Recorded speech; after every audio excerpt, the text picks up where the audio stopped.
not the man who you can really let him in. Of course, getting rid of Talia just makes a ton of sense. When paired alongside the Vi, the knockback, the combo that they can create, it makes a ton of sense. But we know that Faker is going to have options available to him, whether it be a safe control mage or something aggressive to pair alongside the Vi. I'm sure he'll be able to find something in his pool. As T1 continue to limit the bot lane options, what will Doggo and Kaiwing go for? I mean, Doggo has an extensive repertoire. If they want to play something very safe, they could consider something like the Ezreal, very long range, be available, so he's just going to lose that farm on the bot side of the map, but they've got the one grub. Can they secure the second as Faker now makes his presence known? Junja, he's pulling up this ice element as well, so we'll have a stun if he does it again. Owner's on the way in, 600 now waiting, and it's a double grub situation. Okay, maybe for the third. Is Junja being greedy? No, they get all three in the end. It's Owner, excuse me. He came in to get the steal, but he'll die for it with Doggo getting a cash in. It's a nice petrifying gauge from Faker, but an exit now needed as Hongq cuts it off, forces the flash from the goat. He's caught out, decimating smash, and CFO come alive against T1. CFO waste no time. 3 kills on the board, a 1k gold lead. Guy on Kiana's not too bad. As Hongq's found out in rotation, he'll get phase rush, he'll get out of there, but Doran finds his prey, jumps in, but maybe too deep from him. Hongq flashes over. It's matched by Doran, but Junja looking for the trade kill. Will find his mark over the wall as well, and Doran just trying to run on out. A tunnel used, but Junja again can Terra shape, but there's another tunnel. There's always another tunnel. Doran getting T1 on the board at the very least. Finding a solo kill on T1 walk away with the win on objective. The Ryze ulti. We are going in. Driver's going to stand there. Decimating smash. Faker's down. Junja also going to help out as Doggo ran into melee and started hitting the Void Queen. Double over to Junja, and what a realm warp that was. They were not. Cassio gets one shot, lands a good ulti onto Driver, thinking maybe he could trade one back. But my goodness, Junja, you talked about his performance in the finals. It feels like that we're seeing another fantastic performance from him. A 1 Has to hold the in, jumps to Faker, but he gets shut down.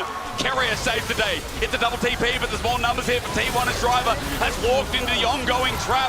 Hongq now walks into range of Owner, and CFO had control, but they're relinquishing it. A triple kill for the slippery snake of Faker, and T1 punished so damn well as Gumayushi gets flashed on. Doggo's still got the spunk. 3-0 on the Draven. He needs to step up. Okay, the gloves are off. T1 are fighting back, and CFO's aggression gets punished. An ultimate from the mid lane to allow for Doggo to continue his heavy overcommitment from CFO. They think that it's an easy gank, but the ultimate from Junja trying to keep Carrier away made it so much easier for Faker to turn that around. And then when the TP came through, I think CFO should have just focused on trying to cross-map, because this time around T1 had the numbers advantage, and I think that's the biggest thing that CFO have been getting away with. Numbers advantage in their favor to punish T1. This time though, T1 reacted accordingly, but Guma did not expect this. A flash underneath the tower. He doesn't bother trying to flash away, but now they know. Michelle's perfect timing is that's simply a clone. He'll jump over the wall, audacity out, buy some space as Doran is on the hunt, but with that health bar advantage, T1 start the Herald. Yeah, I mean, no ulti now available for Junja, but they did trade it for Carrier's ult. CFO still want to fight this though. Doggo on the right-hand side, keep your eyes on him. Driver wants something to drive into, decimating smash just out of range. Doran flashes, misses, whiffs. Meanwhile, Owner went in by himself. T1 is separated. Driver cuts off the cross, and Kaiwing picks up the kill. T1, they're sparked up a little bit with an ulti that came afar from Doggo as Doran jumps in deep. T1 are fighting 1 by 1, and I see a double on a damn cow. Realm warp in behind enemy lines, and T1 are finding themselves hanging with a leg to stand on. Petrifying gaze misses all, and CFO are bringing it to the world champs. The young guns from the LCP play with nameplates off as they go full aggression into T1. Disconnection being shown by T1 as their focus was just off. Doran doesn't connect onto Doggo. Owner engaged for him, and then the realm warp once again from Hongq is outstanding. Faker ends up falling. Hongq's able to secure it.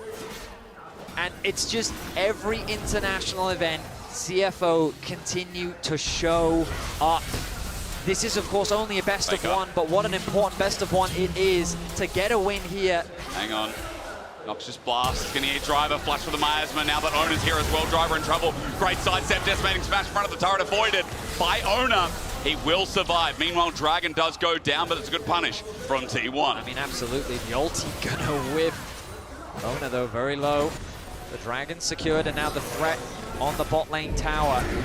They have the damage, Betty. Maybe enough to threaten Doran to get out of there. Redemption's going to come on down, but wait for Supreme Flame Talon misses, and Doran solo kills! CFO's jungler got ambitious, and now the damage definitely ain't there as Exhaust also used. Herald's still there, Pop Blossom with the flash. Doggo caught out, instant cleanse away. He's running for his life. He'll catch the axe, he'll get movement speed, but he needs a bit more. A double. That makes it trouble for T1 to follow up on the players. They have to back away. CFO coming to help out. Oh my goodness. Okay, so T1, they're not wasting any time. They're looking for any punish possible. The fact that the wall with the Cassiopeia without flash. You mentioned that TP, that's going to bring numbers in. 4 members of T1 on look now. Kaiwing gets over the wall, flash from Honkyu, gets the double root, and there's Kaiwing for the follow-up engage. The cow unleashed, Pop Blossom does nothing. Driver misses, but Faker is there when he lands. Down goes the Snake, or just about. They finish the kill. It's Doggo who gets more money in the bag. Doran now isolated, has to go back in, but the supreme display of unholy talent.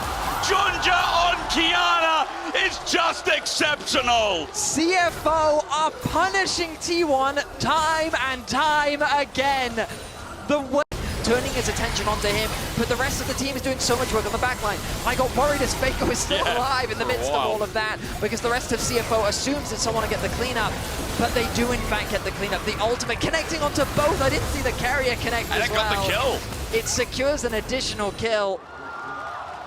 And I mean, what else can Faker do? He puts his hands up as CFO find themselves with just short of a 5K gold lead here in this best of 1. Now, there's been well rewards here for the jungle, but let's not forget, it is really Doggo who's trying to bait it, Betty. I don't know about there. CFO are looking to pull off. 1100, back in. Honkyu proves to be wrong, and now below 10K. I really don't think they should gamble the Smite fight. I think that's the worst choice for them, considering the lead that they have. They've got the push in mid-wave. They're going to force Doran to go and answer that. Whirling Death onto Guma, good damage. And now they can go back. There's that. So you can see it in the back of the pit. Driver spots it out as well. He's going to clear out that control ward. Will proc the aggro of the Baron, and now they're going to draw T1's attention once more. Keep the pressure up. TP comes back in from Kaiwing. Okay, Carrier's going to find an angle in the meantime. That's his point. That gives vision. Redemption going to come down. Nice, healthy CFO below 10K once again. Faker himself has flash to get over the wall if they flip this. T1, I've seen situations like this before. Doggo's Makes me nervous, as you said, Doggo is isolated, but the stand beside onto Doran, he can't get in range, has to tunnel out. Honkyu flashes, gets the rune prison, and as he gets poked out, he will not die. Crucial for T1 as Honkyu has now committed the flash. Clancy there. Honkyu thought that he'd found the pick, but the mobility from the Rek'Sai means that he was able to get away. Has the TP available as well. Junja over the wall, but no. Onto Carrier as a spell shield, holds on for the time being. Pop Blossom finds him. Guma gets the trap down, but it's out of range. TP burnt by T1. A whiff there from Junja. The ulti doesn't throw Carrier into the wall, which means that the distance is enough to allow him to escape. It's a trade of ultis, but that was a big ulti. Gets Tangle Bubs, ran up and Drive interrupted! Drive interrupted Owner! There's no Supreme Flame Talon as Faker sets up the ulti. It's a shutdown on the Honkyu, but it is a trade. T1 lose 1 to gain 1 as Driver, even though he picked up that kill, he might have saved the play. Tangle Bubs, 2-man once again. Doran jumps in, Doggo goes far, up midway, flushes away. There's the ulti from Doran, but he's got no one to support him again. Doggo running, goodbye! As Doran only just managed to get out, Driver somehow dies before T1's top laner. As Kerry and Guma hold the fort around mid, Faker's low. Kaiwing will see him backing, but as Driver dies, the messiness subsides. CFO, oh my goodness.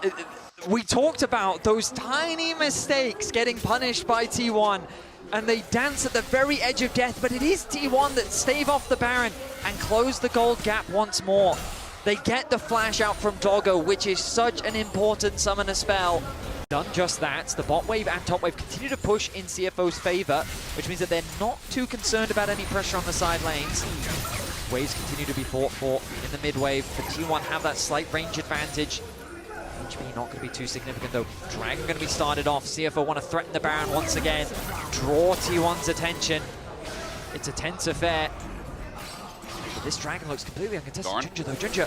Hang on, Ginger goes over the wall, wants to contest with Ona in a 2v1. There's a supreme display, and he has the audacity to take it away. So, for CFO, stand beside us, find a target. The rest of CFO are in the river for the time being. Honkyu has to be careful without his flash. Ona doesn't hit the target. He's on Doggo though, but look, he's separated. He has to leave. Now Doran's sent into the sky by the one and only driver. Faker stands and starts poisoning, sending out the fangs, but T1 have lost top lane. They've lost Soul, and now the Baron's on the cards. Oh my. Ow! This dog, man! It's 6-0, Betty. What a game! His bite is so much worse than his bark. As tower falls, a man is down on the side of T1. The defenses are falling apart. Faker now makes his way back onto the rift, but I think the damage has already been done. Is he enough to defend the Nexus? Another inhibitor falls. The Baron doing some serious work. Just imagine if we started getting the best of 5 of this again. It's only one game and it feels so good. Ginger's going to be caught out though as he runs for his life. Gets away with the help of a heal. And CFO supporting staff are coming in. Carrier though, a clutch defense. Petrifying Gaze though won't be enough. As Driver's always where you need him as well.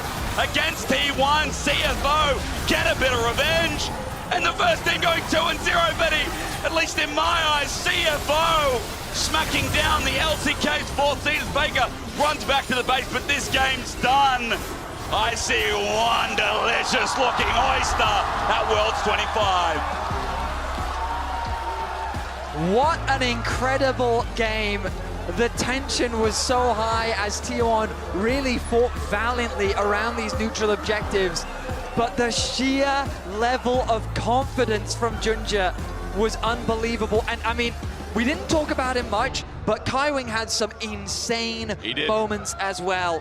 Like, there's going to be so much to review from that game, but really, it's time to celebrate CFO. They go 2-0.